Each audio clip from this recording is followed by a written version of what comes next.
A paz do Senhor, povo lindo de Deus, para você que é novo por aqui, eu sou a diaconisa Tânia Anjo, sou professora e superintendente de escola bíblica dominical.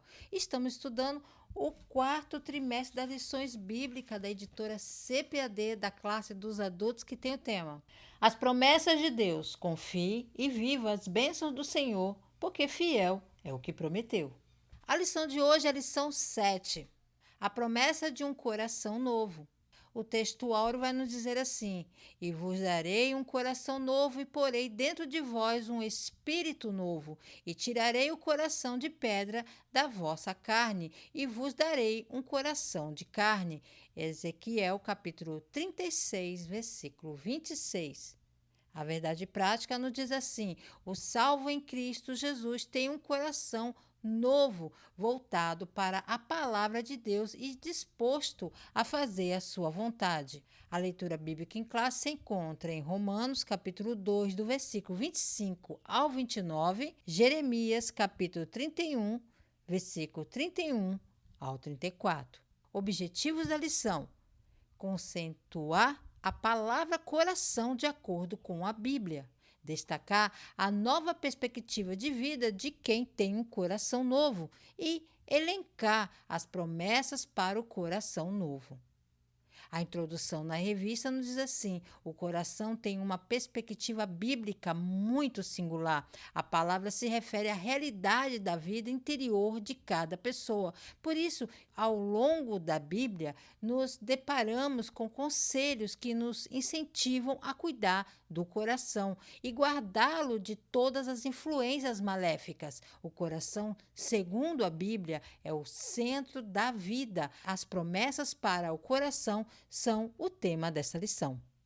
A palavra-chave é coração. Irmãos, não esqueça de curtir, comentar, compartilhar pelo menos com uma pessoa no grupo da igreja, da sua igreja, no WhatsApp, que você estará ajudando a esse canal a levar o ensino da palavra de Deus, e lembrando sempre que o slides que está aparecendo aqui ao lado estará o link aqui embaixo na descrição do vídeo, ok? Então vamos lá. Tópico 1, o coração na perspectiva bíblica. Subtópico 1, o coração na Bíblia. Na Bíblia, raramente a palavra coração é usada como referência ao órgão físico. De modo geral, essa palavra se refere ao homem interior, a fim de revelar o centro da vida mental, emocional e espiritual do ser humano. Desse modo, o apóstolo Paulo faz referência ao homem exterior, o corpo físico, e ao homem interior, alma e espírito, que constitui o ser humano em sua integridade, corpo, alma e espírito. É para a dimensão desse homem interior que a Bíblia aplica a palavra coração, tudo que faz parte da nossa alma e espírito. Na Bíblia, o coração é muito mais do que apenas o órgão físico que bombeia o sangue. No entendimento hebraico do Antigo Testamento, o coração representa o centro da vida interior de uma pessoa. Ele simboliza as emoções, a vontade, os pensamentos, a consciência e, especificamente, o relacionamento com Deus. Vamos dar uma esmiuçada no significado do coração no Antigo Testamento? Centro das emoções. O coração era considerado o local das emoções mais profundas. Por exemplo, em Salmo 73, versículo 26, Davi fala de como seu coração pode falhar, referindo-se ao seu sentimento e estado emocional.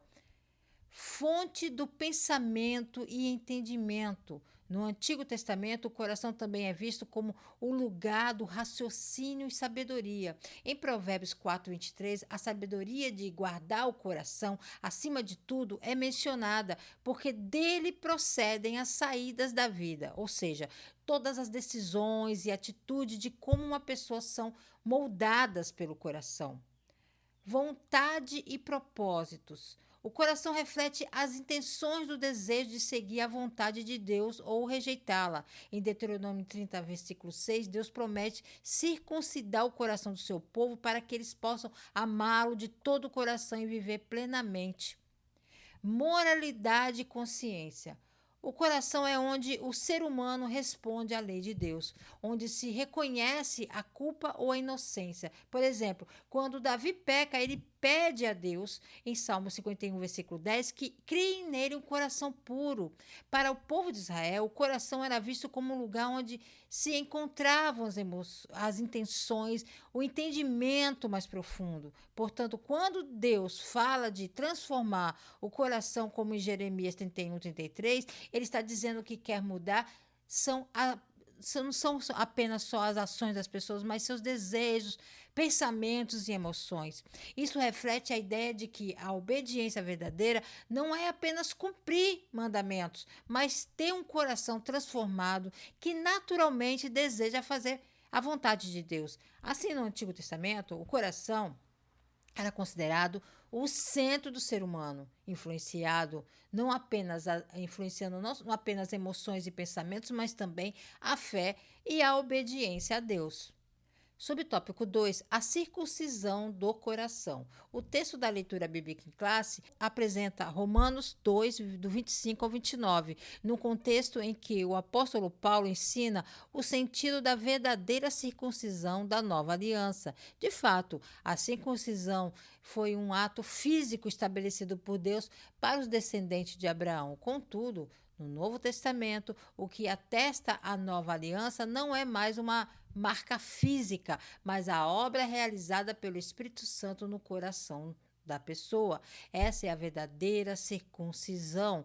Essa é uma obra exclusiva do Espírito que nos capacita a ser um seguidor do Senhor Jesus e estabelecer um relacionamento pessoal com Deus. Sem essa circuncisão do coração, é impossível manter um relacionamento vivo com o Pai.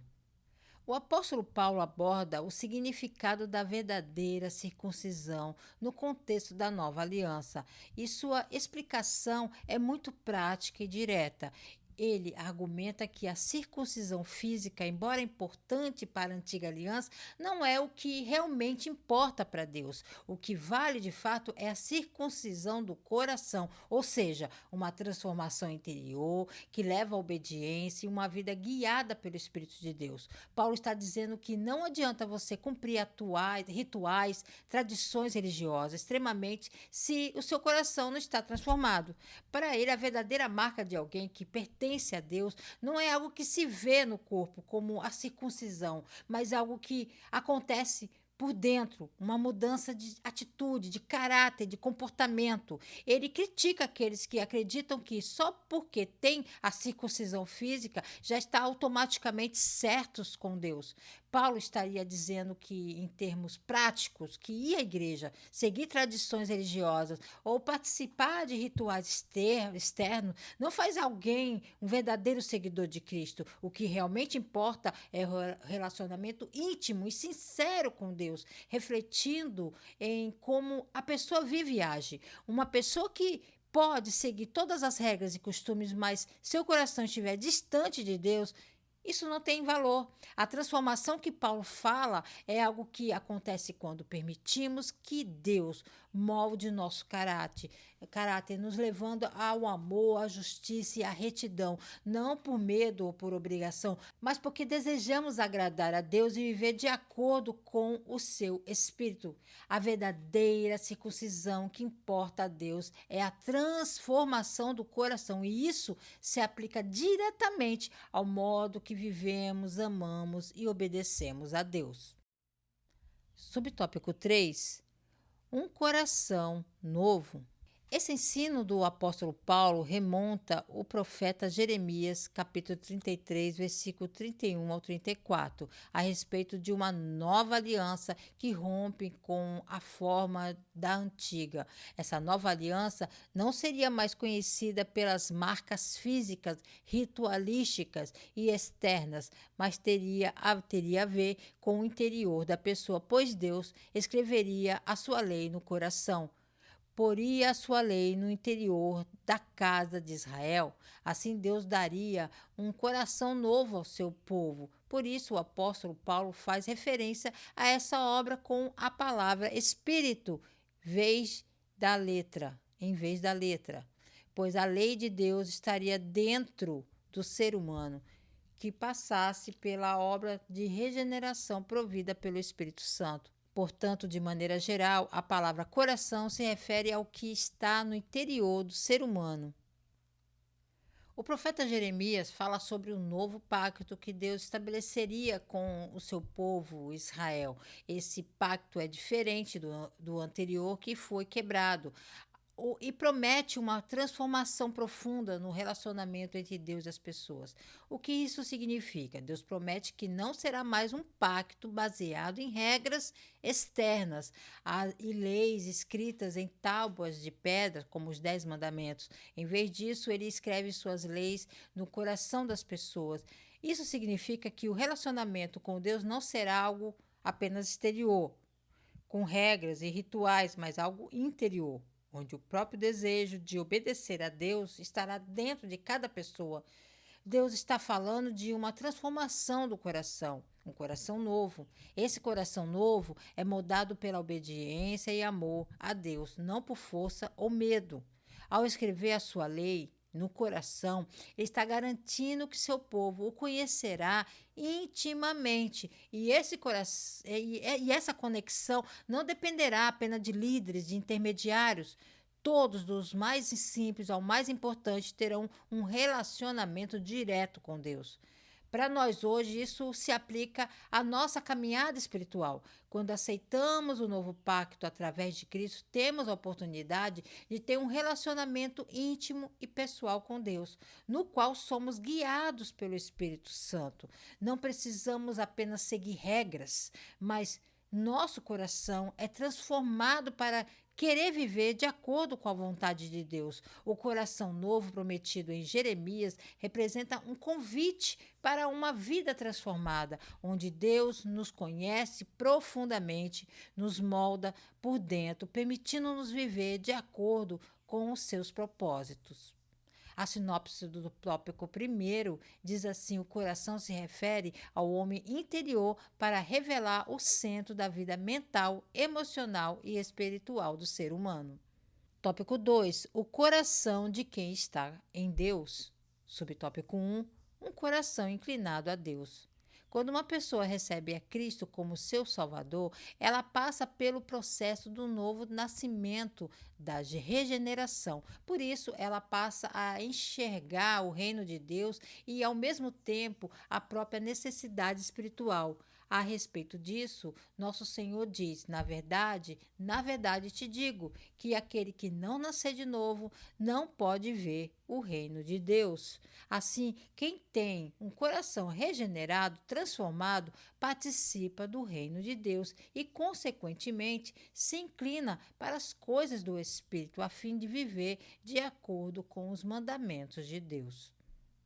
A regeneração ou o novo nascimento significa uma transformação completa da natureza espiritual de uma pessoa. Esse processo, como Jesus explicou a Nicodemos em João 3,3, é necessário para entrar no reino de Deus. Quem não nascer de novo não pode ver o reino de Deus. Quando alguém experimenta o novo nascimento, recebe um novo coração, ou seja, uma mudança profunda em sua mente, desejos e atitudes. Quando a regeneração ocorre, Deus remove o coração de pedra e dá um coração de carne. Isso significa que a pessoa, antes endurecida pelo pecado e pela desobediência, agora é sensível à vontade de Deus. Por exemplo, uma pessoa que antes mentia sem remorso, após a regeneração, sente profunda convicção e arrependimento por isso, e passa a buscar a viver em verdade, porque seu novo coração deseja agradar a Deus. Imagine alguém que era egoísta e sempre priorizava seus próprios interesses. Depois do novo nascimento, essa pessoa começa a mostrar compaixão e bondade, colocando as necessidades dos outros em primeiro lugar.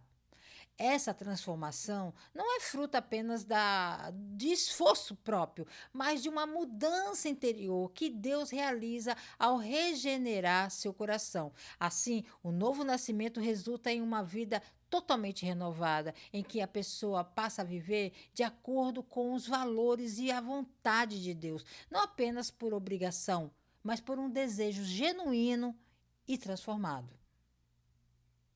Subtópico 2: um coração consciente. Como centro da vida interior do ser humano, no coração meditamos, ponderamos e avaliamos, como fez Maria, a mãe de Jesus, ao ouvir o que os pastores diziam acerca do menino. E todos os que a ouviram se maravilharam do que os pastores diziam, mas Maria guardava todas essas coisas, conferindo-as em seu coração. Assim, quem recebe um coração novo, transformado pela nova natureza a partir da palavra de Deus, tem a capacidade de guardar seu coração e o que se passa no seu redor, de maneira que possa desejar fazer a boa, agradável e perfeita vontade de Deus.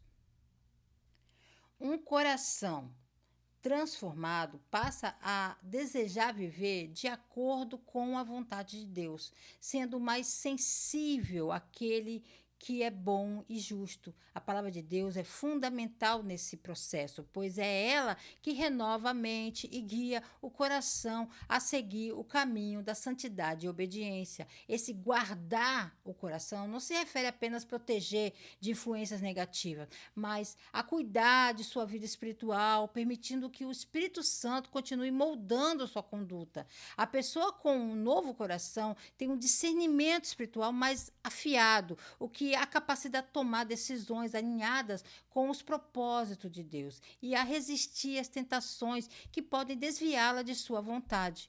Ela se torna consciente da importância de viver em obediência à santidade e o desejo de agradar a Deus é fortalecido por sua nova natureza. Subtópico 3: Deus vê o coração. No livro do profeta Jeremias está escrito: Tu, pois, ó Senhor dos exércitos, que prova o justo e vês os pensamentos e o coração. Veja eu a tua vingança sobre eles, pois te descobri a minha causa. A partir desse texto, podemos depreender que o coração do ser humano é um lugar que poucos podem conhecer, adentrar e contemplar. É o local mais escondido da pessoa. Contudo, a Bíblia diz que Deus vê o coração. Ele contempla o ser humano por dentro e por fora. O Criador formou o homem em sua integridade, tanto a vida exterior quanto a interior. E por isso ele contempla e conhece bem o coração de cada pessoa. Assim, quem foi regenerado e transformado é contemplado por Deus em todas as dimensões do coração. Em Jeremias capítulo 20, versículo 12, o profeta se refere ao Senhor como aquele que prova o justo e vê os pensamentos e o coração. E esse texto revela uma verdade profunda. O coração humano, com seus pensamentos e intenções, é algo que só Deus pode conhecer plenamente. Enquanto outras pessoas podem ver nossas ações ou ouvir o que dizemos, Deus conhece a parte mais íntima de nosso ser, nossas motivações, desejos e pensamentos secretos. O coração humano, segundo a Bíblia, é o centro da vida emocional, moral e espiritual. Para nós, é muitas vezes um território que poucos podem realmente conhecer, mas Deus tem acesso total. Ele não apenas vê o que está na superfície, mas também aquilo que está oculto no profundo do coração. Essa percepção também carrega um senso de justiça divina, como Jeremias expressa ao pedir que Deus veja a sua causa e traga a vingança dos seus inimigos. O profeta reconhece que somente Deus pode julgar com justiça, porque ele conhece os corações das pessoas, incluindo as intenções por trás de suas ações. Esse entendimento do coração humano que nos ensina que, embora possamos enganar as pessoas, não podemos enganar a Deus, pois pois ele vê além das aparências. Ele julga o justo com base no que está no seu coração e não apenas nas ações visíveis. Para nós, isso significa viver com integridade, sabendo que Deus nos conhece profundamente e, ao mesmo tempo, confiar que Ele fará justiça conforme seu conhecimento perfeito de todas as coisas. Imagine uma pessoa que realiza atos de caridade publicamente sendo admirada por muitos. No entanto, Deus, que vê o coração, sabe que aquela pessoa está ajudando os outros por amor genuíno ou apenas para ser vista e elogiada. Se as ações são motivadas pela vaidade ou autopromoção, isso pode não ser óbvio para algumas pessoas ao redor, mas Deus conhece a verdade. Não devemos nos preocupar apenas com o que os outros veem, mas com o que Deus vê. A verdadeira integridade se manifesta quando agimos corretamente, mesmo quando ninguém está olhando, confiando que Deus, que vê o coração, julgará com justiça. A sinopse do tópico 2 nos diz assim: o coração novo é inclinado para Deus, consciente da sua verdade e sabe que Deus conhece todas as coisas. Tópico 3, promessas para o coração. Subtópico 1, um coração feliz. Quando o ser humano tem um novo coração, como resultado da obra realizada por Deus por meio de seu espírito, a felicidade é uma realidade. Em seu Sermão do Monte, o Senhor Jesus traz uma lista de bem-aventuranças, isto é, um estado de felicidade para quem manifesta as virtudes do reino de Deus. Isso significa que a felicidade para o cristão não se encontra em coisas materiais, mas em praticar aquilo que agrada a Deus. Em Provérbios lemos: o coração alegre serve de bom remédio, mas o espírito abatido virá a secar os ossos. Como consequência dessa felicidade, a alegria se instala no coração. Hoje, sabemos pela ciência que a alegria no coração, isto é, no interior, produz reações químicas que contribuem para o equilíbrio e a manutenção da saúde humana. A pessoa que procura a presença de Deus no seu dia a dia tem a alegria do Senhor, que é a nossa força. As promessas de Deus para um coração feliz estão enraizadas em várias passagens bíblicas que apontam para a paz, a alegria e satisfação que ele oferece. Aqui estão algumas dessas promessas.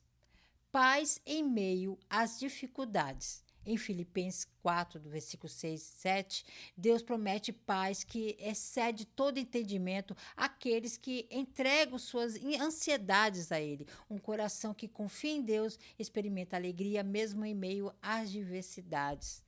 Alegria plena. Em Salmos 16, versículo 11, Deus promete mostrar o caminho da vida com plenitude de alegria em sua presença. Estar próximo a Deus é fonte de felicidade genuína e duradoura. Força renovada. Isaías capítulo 40, versículo 31 garante que aqueles que esperam no Senhor terão suas forças renovadas e correrão sem se cansar. Um coração alegre é um coração renovado pela fé. Felicidade pela obediência. Em João capítulo 15, versículo 10 e 11, Jesus diz que se guardarmos os seus mandamentos, permaneceremos no seu amor e nossa alegria será completa. A obediência a Deus traz felicidade genuína e duradoura. Essas promessas mostram que a verdadeira felicidade, segundo a Bíblia, não está nas circunstâncias externas, mas em um relacionamento profundo com Deus que nos dá paz, alegria, contentamento, mesmo em momentos difíceis. A ciência moderna confirma que a alegria no coração tem um impacto direto sobre a saúde física e mental. Quando sentimos alegria, ou emoções positivas, o corpo libera substâncias químicas como a dopamina e a serotonina, que são neurotransmissores relacionados à sensação de bem-estar e felicidade. Além disso, emoções positivas podem reduzir o estresse. Emoções como alegria e gratidão ajudam a reduzir os níveis de cortisol, o hormônio do estresse, contribuindo para o equilíbrio físico e mental. Fortalecer o sistema imunológico. Estudos mostram que a felicidade e o otimismo estão associados a um sistema imunológico mais forte, melhorando a capacidade do corpo de combater doenças, melhorar a saúde cardiovascular. Sentimentos de alegria e satisfação estão ligados à redução da pressão arterial e a uma menor probabilidade de desenvolver doenças cardíacas. Promover a longevidade. Pessoas que experimentam mais emoções positivas tendem a viver mais, pois essas emoções promovem um estilo de vida mais saudável e resiliência física. Portanto, a alegria não apenas eleva o humor, mas também contribui de forma significativa para o equilíbrio e a saúde e a manutenção da saúde. Como a Bíblia também ensina que um coração alegre é um bom remédio. Subtópico 2: um coração cheio de amor. O coração é a essência do cristianismo. Sem ele, não existe a verdadeira expressão e identidade do que significa ser cristão. O apóstolo Paulo escreve: e a esperança não traz confusão, porquanto o amor de Deus está derramado em nosso coração pelo Espírito Santo que nos foi dado. Essa palavra mostra que o amor de Deus está derramado no coração daquele que tem o Espírito Santo. Por isso, o coração do salvo está cheio de amor. Dessa forma, podemos viver o que o apóstolo Paulo escreveu.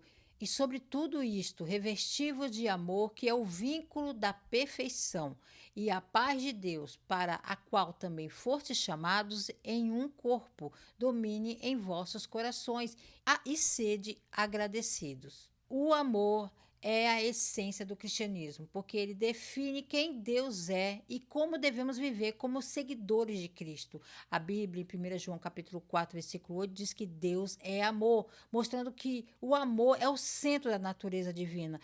Para ser cristão, portanto, é essencial refletir esse amor. Jesus enfatizou isso em Mateus capítulo 22, do versículo 37 ao 39, onde ele nos ensina que os dois maiores mandamentos são amar a Deus e ao próximo. Imagine um grupo de pessoas ajudando quem passa por dificuldades, não por obrigação, mas porque elas genuinamente se importam. Esse é o tipo de amor que Jesus exemplificou. Ele não apenas ensinou, mas demonstrou esse amor ao curar os doentes, alimentar os famintos e principalmente ao dar a sua vida por todos na cruz. A verdadeira identidade cristã não está em rituais, mas em ações que refletem esse amor. Sem o amor, as ações cristãs se tornam vazias. Paulo diz em 1 Coríntios capítulo 13 que mesmo grandes feitos sem amor não têm valor. Então o amor é a marca registrada do cristão. Por exemplo, quando perdoamos alguém que nos feriu, ou ajudamos alguém que não pode retribuir, estamos vivendo o amor de Jesus, que ele ensinou, demonstrando que o amor é o coração da nossa fé. Subtópico 3: o penhor do Espírito no coração. Em sua segunda carta aos Coríntios, o apóstolo Paulo escreve: mas o que nos confirma convosco em Cristo e o que nos ungiu é Deus, o qual também nos selou e deu o penhor do Espírito em nossos corações. 2 Coríntios capítulo 1, versículo 21 e 22. Aqui, esse texto bíblico mostra que o penhor do Espírito Santo é a garantia de nossa salvação, dada por Deus e testificada em nossos corações. Além dessa garantia, o penhor do Espírito Santo, também chamado de penhor da nossa herança, é garantia de vitória para a Igreja do Senhor Jesus Cristo. Portanto, o Espírito Santo é a maior garantia de que Deus cumprirá integralmente todas as promessas feitas à sua Igreja. O penhor do Espírito no coração é uma expressão bíblica que significa a garantia ou selo de que Deus está comprometido em cumprir suas promessas. A palavra penhor refere-se a uma espécie de garantia ou caução, como se Deus estivesse nos dando uma amostra do que está por vir, assegurando que a salvação completa e a vida eterna serão realizadas. Receber o Espírito Santo é como ter um depósito inicial da plenitude da redenção que virá no futuro, quando estivermos com Deus para sempre. Pense no penhor como um pagamento inicial de um imóvel. Quando alguém compra uma casa, paga uma entrada, garantindo que o restante do pagamento será feito. Da mesma forma, Deus nos dá o Espírito Santo como uma entrada ou um sinal do que ele ainda nos dará, a vida eterna e a plenitude de sua presença. O penhor do Espírito é um sinal de que Deus nos comprou e irá completar o que começou em nós. A sinopse do tópico 3 nos diz assim: Deus tem promessas de um coração novo, feliz, cheio de amor, que é derramado pelo Espírito Santo. A conclusão na revista nos diz assim: nesta lição, estudamos a promessa de um coração novo para a igreja. Ninguém pode ver o coração, pois ele se refere ao interior de cada um. A pessoa pode falar uma coisa e pensar outra, pode prometer uma coisa e proceder de modo diferente. Tudo isso faz parte das fraquezas da condição humana. Contudo, mediante sua onisciência, Deus sabe de tudo e de todas as coisas, tanto do universo quanto do coração do ser humano. Ele é o Senhor que esquadrinha o coração, prova os pensamentos e recompensa a cada um conforme suas ações. Em 2 Coríntios capítulo 5, versículo 17, o apóstolo Paulo escreve: assim que se alguém está em Cristo, nova criatura é. As coisas velhas já passaram, eis que fez tudo novo. Isso significa que quando aceitamos Jesus como Salvador e Senhor, ocorre uma mudança interior profunda que transforma a nossa maneira de pensar, de agir, de viver. Ser uma nova criatura implica deixar para trás o velho eu, marcado pelo pecado, culpa e fracassos, e viver uma nova vida, uma nova realidade, onde Deus nos dá um coração regenerado e uma nova perspectiva. Não somos mais escravos do nosso passado e das velhas práticas, mas sim renovados para viver de acordo com os princípios de Deus. A transformação é obra do Espírito Santo, que nos capacita a viver em santidade e obediência. Essa promessa traz esperança para todos nós. Mesmo que tenhamos falhado ou cometido erros no passado, em Cristo somos renovados, capacitados a viver uma vida diferente, alinhada com a vontade de Deus. Esse processo de renovação é contínuo e cada dia podemos buscar ser mais parecido com Jesus. Sabemos que nossa identidade agora está em Deus e que Ele nos molda para sermos sua imagem. Ser uma nova criatura é viver em novidade de vida, com novas oportunidades e uma nova maneira de enxergar o mundo, com propósitos, paz que vem de Deus. Deus abençoe você, a sua casa, a sua família, querendo o Senhor. Se Ele não voltar, estarei de volta aqui a mais um Resumo EBD. A paz do Senhor a todos.